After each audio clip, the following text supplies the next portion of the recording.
The average car battery sold at a dealership costs between $180 and $350. Most manufacturers rate those batteries for 5 to 7 years of service life, but according to AAA's automotive research data, the real-world average replacement interval in America right now is just 2.7 years. That means most drivers are buying 2 to 3 batteries over a period that should require 1.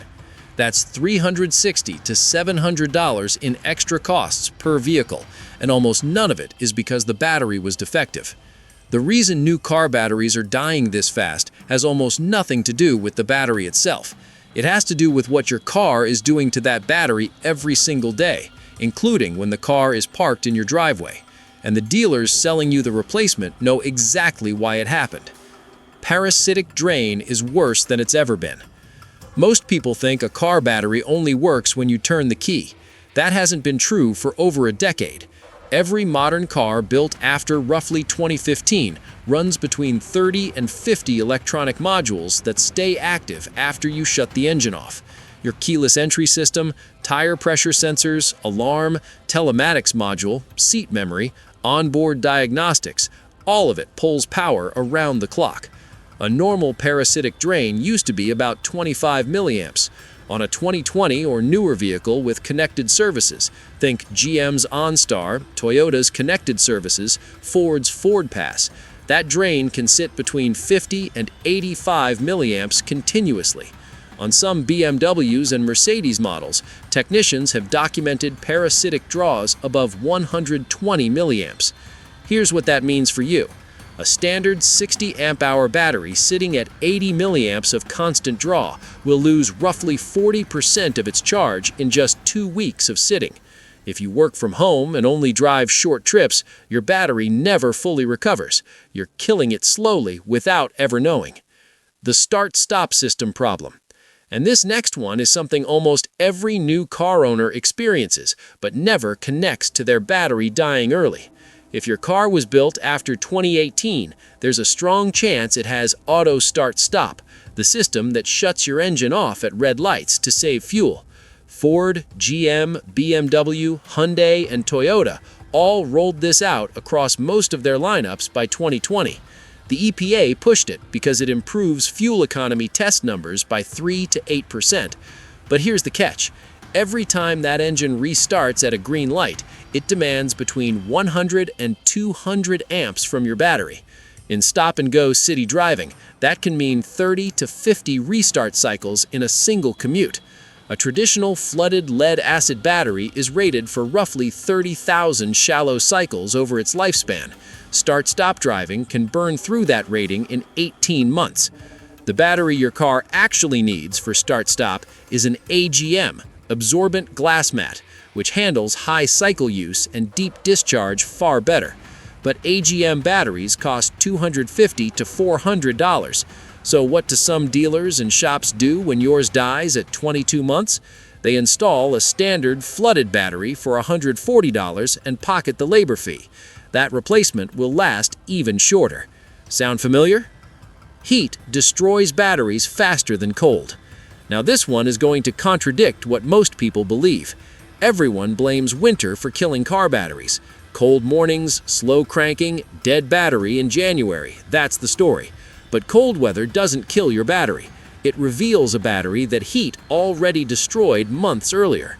The Battery Council International has published data showing that sustained temperatures above 95 degrees Fahrenheit accelerate internal corrosion inside a lead-acid battery by a factor of 2. A battery rated for 60 months of life in a moderate climate like Oregon lasts an average of 30 to 36 months in Arizona, Texas, or Florida. If you live anywhere in the southern half of the United States and your car battery is past its second summer, get it tested now, not in December when it leaves you stranded. Most auto parts stores will test it free. You want to see a CCA reading within 15% of the number printed on the battery label. If your battery is stamped 600 CCA and it tests below 510, that battery is not making it to February. But the reason most people don't catch this in time is what we need to talk about next. Dealer battery tests aren't what you think. Most dealerships run a quick conductance test on your battery during routine service. That test takes about 15 seconds and gives a pass or fail reading. The problem is that conductance testing only measures the battery's ability to deliver current at that exact moment, not its remaining capacity or rate of degradation. A battery can pass a conductance test at 10 a.m. and fail to start your car at 6 a.m. the next morning when the temperature drops 20 degrees.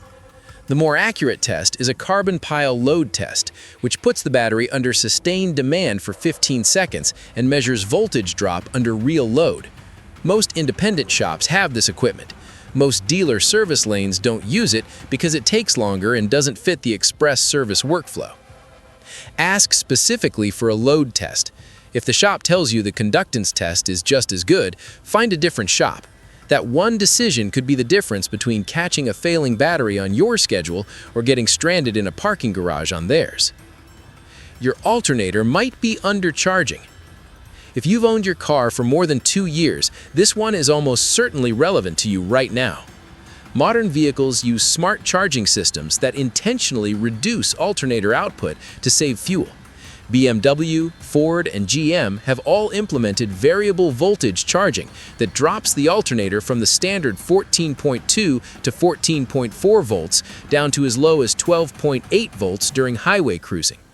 The ECU does this because a lower electrical load on the alternator reduces drag on the engine, which marginally improves fuel economy. The side effect is that your battery spends more time in a partial state of charge. Lead-acid batteries that consistently sit below 80% charge develop sulfation, a buildup of lead sulfate crystals on the plates that permanently reduces capacity. After 18 months of smart charging and mostly short trips, a battery that tested fine when it was new can lose 20 to 30% of its usable capacity without triggering a single warning light on your dashboard. If you drive less than 30 minutes per trip on average, your battery is almost certainly sulfating. A $35 smart trickle charger, like the Noco Genius 1 or Battery Tender Jr., plugged in once every 2 weeks overnight, can extend your battery life by 2 to 3 years. That's a 10-to-1 return on a simple plug-in habit. The replacement battery downgrade.